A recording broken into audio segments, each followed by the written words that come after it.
Morning friends, morning students, आप सबका स्वागत है यकीन कैरियर इंस्टीट्यूट की ऑनलाइन क्लास के अंदर। कल हम लोगों ने डिस्कस किया था मैटर इन सराउंडिंग्स का change in states of matter वाला टॉपिक। आज हम लोग उसके आगे डिस्कस करेंगे। उससे पहले हम थोड़ा सा एक रिवीजन करेंगे शॉर्ट सा, जिसके अंदर हम लोग डिस्कस करेंगे कि कैसे कैसे स्टेट्स ऑफ मैटर में चेंज आ सकता है। ठीक है, चलिए देखिए एक बेसिक सा डायग्राम हमारे पास है। देखिए जिसमें लिक्विड स्टेट मेरे पास है, सॉलिड स्टेट है and third one is gaseous state. Okay, चलिए अगर मैं सॉलिड स्टेट को क्या करता हूं, मेल्ट करता हूं, सॉलिड स्टेट को क्या करूंगा, मेल्ट करूंगा, तो फिर क्या बनेगा, लिक्विड बनेगा। ठीक है, सॉलिड स्टेट का टेम्परेचर अप्लाई करता हूं, राइज करता हूं, वो मेल्ट होगा, मेल्ट होके क्या बनेगा, लिक्विड स्टेट बनेगा। ठीक है, जिसको हम लोगों ने कल मेल्टिंग का नाम दिया था, हीट ऑफ वेपराइजेशन इसके अंदर हमने पढ़ा, रेट ऑफ फ्यूजन हमने इसके अंदर पढ़ा था। ठीक है, उसके बाद अगर मैं उसके अंदर से टेम्परेचर को वापस डिक्रीज कर देता हूं, मतलब उसको फ्रीज कर देता हूं या फिर कूल कर देता हूं, तो उसकी वजह से क्या होगा, फ्रीजिंग होगा, तो लिक्विड वापस किस में कन्वर्ट हो जाएगा, सॉलिड स्टेट के अंदर कन्वर्ट हो जाएगा। ठीक है, तो लिक्विड किस में कन्वर्ट हो गया, सॉलिड स्टेट के अंदर कन्वर्ट हो गया। तो that process will be known as freezing. Okay, solid अगर लिक्विड में कन्वर्ट होता है तो उसे बोलेंगे हम लोग melting due to the increase in temperature, और अगर लिक्विड जो है वो सॉलिड में कन्वर्ट होता है तो उसे हम बोलेंगे freezing due to the decrease in temperature. ठीक है, टेम्परेचर बढ़ने की वजह से सॉलिड किस में बदलेगा, लिक्विड में बदलेगा, उस प्रोसेस को नाम दिया मेल्टिंग। टेम्परेचर डिक्रीज होने की वजह से लिक्विड बदलेगा सॉलिड के अंदर, उसको नाम देंगे हम लोग फ्रीजिंग। Okay, good. नेक्स्ट देखिए, अगर लिक्विड कन्वर्ट होता है गैस के अंदर, लिक्विड कन्वर्ट होता है गैस के अंदर due to the increase in temperature, तो उसे बोलेंगे हम लोग क्या, इवेपोरेशन। ये आप आज हमारा टॉपिक होगा इवेपोरेशन। क्या बोलेंगे, इवेपोरेशन, मतलब conversion of liquid into gas और vapour is known as evaporation. Okay, इसकी डिटेल डेफिनेशन देखेंगे हम लोग। तो देखिए लिक्विड का कन्वर्ट होना किसमें, गैस के अंदर, जब हम लोग टेम्परेचर को इंक्रीज करेंगे तो वो कहलाएगा क्या, इवेपोरेशन कहलाएगा। ओके, उसी का अगर उल्टा अगर आप लोग देखते हैं, गैस किस में बदल जाए, लिक्विड के अंदर बदल जाए due to the decrease in temperature, तो वो कहलाता है क्या, हमारा कंडेंसेशन। क्या कहलाएगा, कंडेंसेशन कहलाएगा। कंडेंसेशन एक सिंपल सा प्रोसेस है जिसके अंदर गैस जो होती है वो कंडेंस होकर क्या बन जाती है, लिक्विड बन जाती है। आपने सिंपली देखा होगा कि अगर मैं बहुत ही अब आइस फ्रिज से निकाला हुआ ग्लास का एग्जांपल ले लीजिए आप लोग। अगर आइस कूल्ड एक वाटर आप लोग लेते हो तो उसके चारों तरफ आपने देखा होगा जो वेपर्स होते हैं वो कंडेंस होकर लिक्विड फॉर्म में उसके चारों तरफ डिपॉजिट हो जाते हैं। तो that is example of condensation. ठीक है, तो कंडेंसेशन गैस किस में बदल जाती है, लिक्विड के अंदर। ठीक है, तो ऑब्वियसली अगर लिक्विड का टेम्परेचर राइज करूंगा तो क्या होगा, इवेपोरेशन प्रोसेस होगा और गैस बनेगा। गैस का टेम्परेचर कम करूंगा तो कंडेंसेशन प्रोसेस होगा और क्या बनेगा, लिक्विड बनेगा। ठीक है, चलिए अब डिस्कशन करते हैं सॉलिड और गैस के बारे में। ठीक है, सॉलिड का ऑब्वियसली अगर मैं टेम्परेचर इंक्रीज करता हूं और अगर वो डायरेक्ट कन्वर्ट हो जाए किसके अंदर, गैस के अंदर, तो उस प्रोसेस को बोलते हैं हम लोग सब्लिमेशन। क्या बोलते हैं, सब्लिमेशन, जिसका हमने कल कैम्फर का एग्जांपल हमने लिया था। ठीक है, चलिए अगर गैस के अंदर गैस डिपॉजिट हो जाती है कहीं पे और वो सीधा लिक्विड स्टेट में जाते हुए किस में कन्वर्ट हो जाती है, सॉलिड के अंदर, उस प्रोसेस को बोला जाता है क्या, डिपोजिशन। क्या बोलते हैं, डिपोजिशन। ठीक है, तो ये सारे प्रोसेस आपको याद होने चाहिए अच्छे से कि सॉलिड लिक्विड में होता है मेल्टिंग, लिक्विड सॉलिड में होगा फ्रीजिंग, लिक्विड गैस में होगा इवेपोरेशन, गैस लिक्विड में होगा कंडेंसेशन, सॉलिड गैस में होगा सब्लिमेशन, गैस सॉलिड में होगा दैट इज डिपोजिशन। ओके, ये सारे प्रोसेस आपको याद होने चाहिए, इनका क्या क्या मीनिंग होता है, डेफिनेशन आपको अच्छे से लर्न होना चाहिए। ओके, तो यहाँ पे आपने देखा होगा सभी के अंदर एक चीज बहुत ही मेजर रोल प्ले कर रही है, दैट इज टेम्परेचर। और एज आप सब जानते हैं कि अगर नहीं भी जानते समझिए, टेम्परेचर की जो एसआई यूनिट होती है वो होती है केल्विन। क्या होती है, केल्विन। यानी हम लोग जो भी टेम्परेचर मेजर करते हैं एक्सपेरिमेंटली वो केल्विन में मेजर करते हैं। केल्विन को के से रिप्रेजेंट किया जाता है। किससे रिप्रेजेंट किया जाता है, के से रिप्रेजेंट किया जाता है। तो इस रिप्रेजेंटेशन के लिए मुझे क्या करना पड़ेगा, डिग्री सेल्सियस को केल्विन में चेंज करना पड़ेगा या फिर केल्विन को डिग्री सेल्सियस में चेंज करना पड़ेगा। उसके लिए मुझे क्या आना चाहिए, इंटर कन्वर्जन आना चाहिए। क्या आना चाहिए, इंटर कन्वर्जन आना चाहिए। ठीक है, तो इंटर कन्वर्जन जो मुझे आना चाहिए उसके लिए मुझे कुछ फॉर्मूलेस बेसिक पता होना चाहिए कैसे कन्वर्ट होता है। देखिए जब मैं बात करता हूं टेम्परेचर कन्वर्जन की, अगर मुझे डिग्री सेल्सियस को केल्विन में बदलना है, किसमें बदलना है, डिग्री सेल्सियस को केल्विन में, तो आप सिंपली 273 उसके अंदर क्या कर दीजिए, ऐड कर दीजिए। जब आप 273 उसमें ऐड करेंगे तो वो किसमें कन्वर्ट हो जाएगा, केल्विन में। फॉर एग्जांपल 0 डिग्री को आपको बदलना है किसमें, केल्विन में, तो 0 + 273 कर दिया, कितना गया, 273 केल्विन। ओके, अगर मुझे केल्विन को डिग्री सेल्सियस में बदलना है तो 273 माइनस कर दीजिए। क्या कर दीजिए, माइनस कर दीजिए 273। अगर आप प्लस 273 करते हैं तो चीज बदलेगी किसमें, केल्विन में, और माइनस 273 करते हैं केल्विन में से तो बदल जाएगा डिग्री सेल्सियस के अंदर। ठीक है। ओके, केल्विन के ऊपर किसी तरह का कोई डिग्री का निशान नहीं लगता, सेल्सियस के ऊपर डिग्री का निशान लगता है, ये ध्यान रखिएगा, दोनों में डिफरेंशिएट होता है। ओके, चलिए, तो ये बेसिक सा कन्वर्जन है, आप इसको कर लीजिएगा अच्छे से, ठीक है। एक बार इसको नोट कर लीजिए, फिर हम लोग आज का नेक्स्ट टॉपिक करते हैं, और इस बुक आपके जो चैप्टर है मैटेरियल और सराउंडिंग, उसका लास्ट टॉपिक जो कि है इवेपोरेशन, ठीक है। एक बार इसको नोट कर लीजिए, फिर हम लोग नेक्स्ट करते हैं।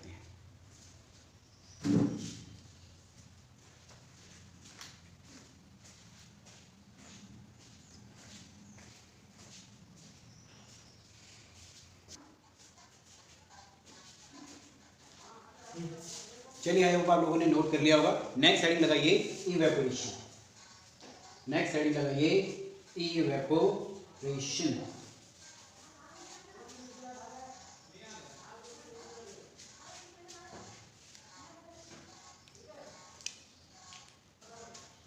देखिए,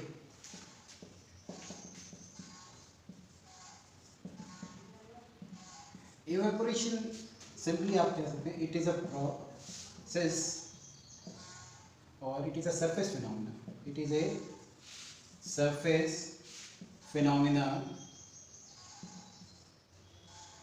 in which liquid gets converted into vapor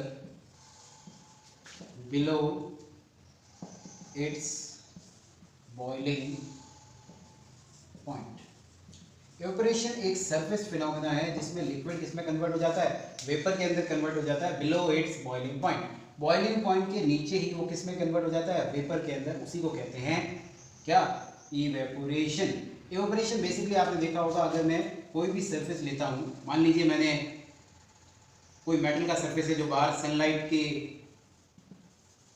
में रखा गया है, तो ऑब्वियसली क्या होगा, उसका टेम्परेचर, सरफेस का टेम्परेचर क्या होगा, हाई टेम्परेचर होगा, गर्म होगा, ठीक है। उसके ऊपर जैसे ही आप कुछ पानी के छींटे डालते हो, कुछ भी डालते हो, मान लिया मैं इसके ऊपर वाटर गिराया थोड़ा सा, ये वाटर गिराते क्या होगा, हल्का सा भाप जैसा आपको महसूस होगा, यहाँ से निकलता, क्या महसूस होगा, थोड़ा सा भाप जैसा आपको यहाँ पे लगेगा, यानी वाटर जो था जैसे ही सरफेस को टच किया, टच करते ही किसमें कन्वर्ट हो गया, वेपर के अंदर, किसमें कन्वर्ट हो गया, वेपर के अंदर, ठीक है। ये जो कन्वर्जन हुआ ना वाटर का वेपर के अंदर, यही क्या है, evaporation. That's why evaporation always causes cooling. Evaporation क्या कॉज करता है, कूलिंग कॉज करता है, क्योंकि ये क्या करता है, वेपर जो होते हैं, वाटर जो होता है या कूलेंट की तरह काम करता है, जो सरफेस के ऊपर हीट एनर्जी होती है या हीट होती है, उसको इसके पार्टिकल्स क्या कर लेते हैं, एब्जॉर्ब कर लेते हैं, एब्जॉर्ब करके क्या हो जाते हैं, वेपराइज हो जाते हैं, वेपराइज हो जाते हैं, हीट एनर्जी एब्जॉर्ब हो जाएगी, तो ऑब्वियसली ये सरफेस कैसा हो जाएगा, कूल हो जाएगा, कैसा हो जाएगा, कूल हो जाएगा, ठीक है। आपने नॉर्मल सा एग्जांपल के तौर पे अगर आप देखना चाहें तो क्या, एसीटोन आपने देखा होगा, एसीटोन या नेल पेंट रिमूवर जो आता है, उसको अगर हम लोग अपने पाम के ऊपर लगाते हैं तो आपको थोड़ा सा ठंडा महसूस होता है। जो ठंडा आपको महसूस होता है किस वजह से होता है, एसीटोन क्या करता है, जैसे ही पाम की हीट के कांटेक्ट में आता है वो क्या हो जाता है, वेपोरेट हो जाता है, इवेपोरेट हो जाता है। वेपोरेट होने की वजह से क्या करेगा, सरफेस की जो हीट एनर्जी है उसको वो अपने साथ लेके जाएगा, हीट एनर्जी को जब वो एब्जॉर्ब कर लेगा या लेके जाएगा तो पीछे क्या होगा, कूल बचेगा या ठंडा टेम्परेचर बचेगा, सिंपल सा। तो that is evaporation is a surface phenomena in which liquid gets converted into vapour below its boiling point. उसके बॉइलिंग पॉइंट के नीचे वो किसमें कन्वर्ट हो जाता है, वेपर के अंदर कन्वर्ट हो जाता है, और ये इसके कुछ एग्जांपल्स आप लोग देख सकते हैं। अब सिंपल इवेपोरेशन जो है आपने छोटी क्लास में पढ़ा होगा, आपने छोटी क्लास में एक टॉपिक पढ़ा होगा वाटर साइकिल, क्या पढ़ा था, वाटर साइकिल। वाटर साइकिल में आपने देखा होगा कि जो सी होता है, सी का सरफेस वाटर, सी का सरफेस वाटर जो होता है वो सनलाइट के कांटेक्ट में आने की वजह से किसमें कन्वर्ट हो रहा था, वेपर्स के अंदर कन्वर्ट हो रहा था, किसमें कन्वर्ट हो रहा था, वेपर्स के अंदर कन्वर्ट हो रहा था। ये जो कन्वर्जन है यही तो है क्या, इवेपोरेशन। सिंपल। तो इवेपोरेशन क्या है, बेसिक एक सरफेस फिनोमेना है जिसमें लिक्विड जो होता है कन्वर्ट हो जाता है वेपर के अंदर और वहां की हीट को वो अपने में एब्जॉर्ब कर लेता है, ठीक है। चलिए, तो ये बेसिक सा फिनोमेना है सरफेस जिसके अंदर आपका लिक्विड किसमें कन्वर्ट हो रहा है, वेपर में कन्वर्ट हो रहा है उसके बॉइलिंग पॉइंट के नीचे। सिंपल एग्जांपल के तौर पे आप वाटर साइकिल को याद रख सकते हो या फिर सिंपली सनलाइट वाटर वेपर का इसका एग्जांपल याद रख सकते हो। आपने जनरली एग्जांपल देखा होगा कि जो बाइक वगैरह आप लोग गलती से धूप में खड़ी कर देते हो, सरफेस उसका कैसा हो जाता है, जो हुड वगैरह गर्म हो जाता है एकदम से, उसके ऊपर जैसे ही हम लोग पानी के छींटे देते हैं तो वो एकदम से वेपर में कन्वर्ट होते हैं। तो कन्वर्जन जो है वो क्या कहलाता है, इवेपोरेशन कहलाता है, ठीक है। तो इवेपोरेशन क्या है, सरफेस फिनोमेना है जिसके अंदर वेपर कन्वर्ट, लिक्विड कन्वर्ट हो जाता है वेपर में उसके बॉइलिंग पॉइंट के नीचे, और इससे कूलिंग होती है। Evaporation always causes cooling. Note के तौर पे आप याद रख सकते हैं, evaporation always causes cooling. Evaporation की वजह से हमेशा क्या होगी, कूलिंग होगी। आप सबने देखा होगा आपके जो डेजर्ट कूलर्स होते हैं या आपका जो वाटर स्प्रिंकलिंग होता है, ये सारे के सारे इसकी वजह से जो कूलिंग होता है वो किस वजह से हो रहा है? इवेपोरेशन की वजह से हो रहा है। किसकी वजह से हो रहा है? इवेपोरेशन की वजह से हो रहा है। तो वाटर कूलर जो आप घरों में यूज करते हैं, कूलर, डेजर्ट कूलर, वो भी ऑब्वियसली किस पे वर्क कर रहा है? इवेपोरेशन के फिनोमेना पे वो वर्क कर रहा है, सिंपल। ठीक है, तो ये छोटा सा प्रोसेस है हमारा इवेपोरेशन, जिसको आपको अच्छे से याद रखना है। एक सरफेस फिनोमेना है जिसके अंदर लिक्विड किसमें कन्वर्ट हो जाता है? वेपर में, below its boiling point, and it always causes cooling. ठीक है, तो ये आपको याद रखना है। वाटर साइकिल का एग्जांपल आप याद रख सकते हैं, या फूड का एग्जांपल आप याद रख सकते हैं। एसीटोन जैसे ही पाम के ऊपर गिरता है तो वो सरफेस को कूल कर देता है। ड्यू टू रीजन क्या है? सरफेस की हीट को वो एब्जॉर्ब कर लेता है और वहां से वेपोरेट हो जाता है। तो सरफेस कैसा बचेगा? पीछे कूल बचेगा। ठीक है, चलिए इसको नोट कर लीजिए, फिर हम लोग डिस्कस करते हैं factors which affect the evaporation. Okay, चलिए एक बार इसको नोट कर लीजिए, फिर हम लोग डिस्कस करते हैं फैक्टर्स अफेक्टिंग द इवेपोरेशन।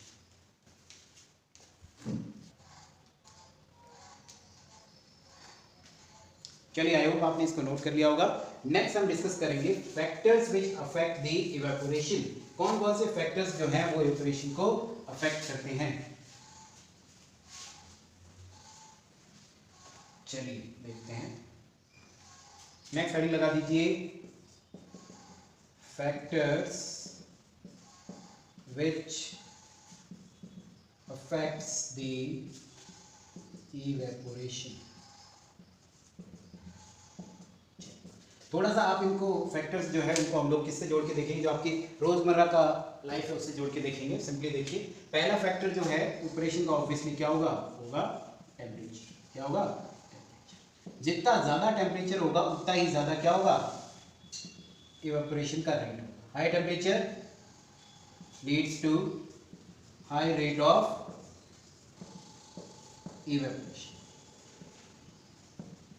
जितना ज्यादा टेम्परेचर होगा उतना ज्यादा क्या होगा? इवेपोरेशन होगा। एग्जांपल के तौर पर आप याद रख सकते हैं कि ऑन ए सनी डे और on a hot dry sunny day, desert cooler works better. एक सनी ड्राई डे को क्या करता है? डेजर्ट कूलर अच्छा आपको कूलिंग देता है। रीजन क्या होता है? ज्यादा टेम्परेचर होगा, ज्यादा उसके अंदर इवेपोरेशन का रेट होगा, तो क्या होगा? पानी ज्यादा जल्दी ठंडा होगा और आपको जो हवा मिलेगी वो कैसी मिलेगी? ज्यादा ठंडी मिलेगी। ठीक है, तो पहला रीजन पता चल गया। टेम्परेचर जितना ज्यादा होगा उतना ज्यादा क्या होगा? इवेपोरेशन होगा।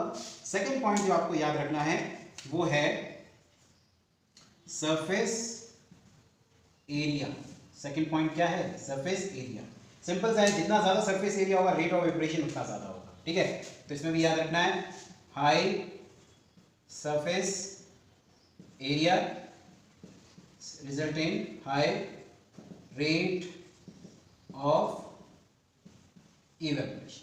ठीक है, एग्जाम्पल के तौर पे आप याद रख सकते हैं कि जब आप एक कप से चाय पीजिए और एक आप सॉसर से चाय पीजिए। ठीक है, आप कप से चाय पीते हैं तो उसमें कप जो चाय होती है वो थोड़ा टाइम लेती है ठंडा होने में, लेकिन सॉसर से थोड़ा जल्दी ठंडा हो जाता है। रीजन क्या होता है? हाई सरफेस एरिया, उसका ज्यादा सरफेस एरिया, तो इवेपोरेशन का रेट क्या है? ज्यादा है। ठीक है, चलिए तीसरा पॉइंट जो आपको इसमें याद रखना है that is humidity.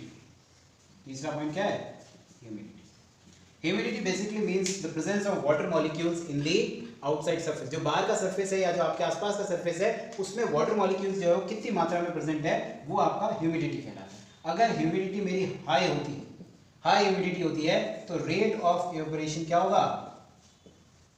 Rate of evaporation मेरा कम हो जाएगा। उतना जितना ज्यादा ह्यूमिडिटी होगा रेट ऑफ इवेपोरेशन उतना कम होगा। इसीलिए अगर बाहर आपका जो मौसम है थोड़ा सा ह्यूमिड रहता है तो आपका जो डेजर्ट कूलर होता है वो थोड़ी कूलिंग आपको कम देता है, या फिर जो आपके कपड़े वगैरह आप बाहर सुखाते हैं वो थोड़े देर से सूखते हैं क्योंकि मौसम कैसा होता है? ह्यूमिड होता है। ठीक है, चलिए एक चौथा पॉइंट और है जो आपको याद रखना है, दैट इज फोर्थ पॉइंट जो आपको याद रखना है वो है विंड स्पीड।